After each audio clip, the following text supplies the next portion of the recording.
using AI as a tool, not a crutch. There's a quiet shift happening, not in machines, but in us. We asked for tools and we got intelligence.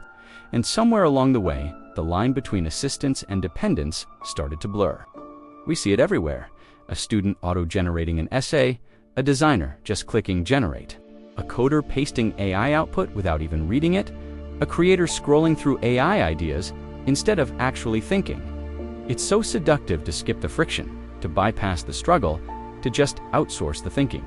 Because, let's be honest, thinking is hard, clarity is earned, and real creation always costs something. But here's the truth, we don't say enough. A tool amplifies you, while a crutch replaces you. Long before AI, humans built cathedrals, wrote symphonies, and mapped the stars with nothing but their minds and their will. So the question was, never can we create. The question now is, will we still choose to? When used well, AI isn't a shortcut around thought. It's a mirror to sharpen it.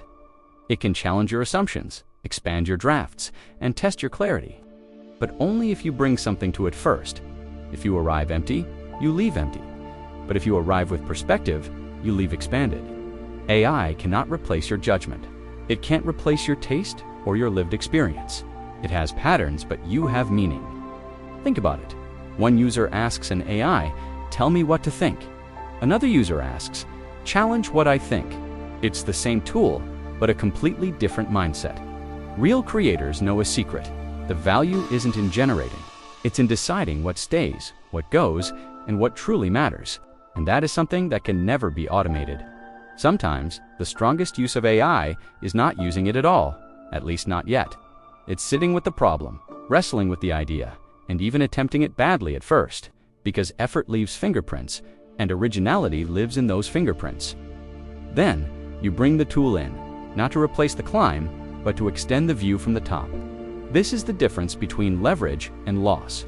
Leverage is when you think, and then AI expands on your thought. Loss is when AI thinks, and you just accept it. One builds your capability, the other slowly erodes it. The future doesn't belong to those who use AI the most. It belongs to those who use it last after curiosity, after effort, after real thought.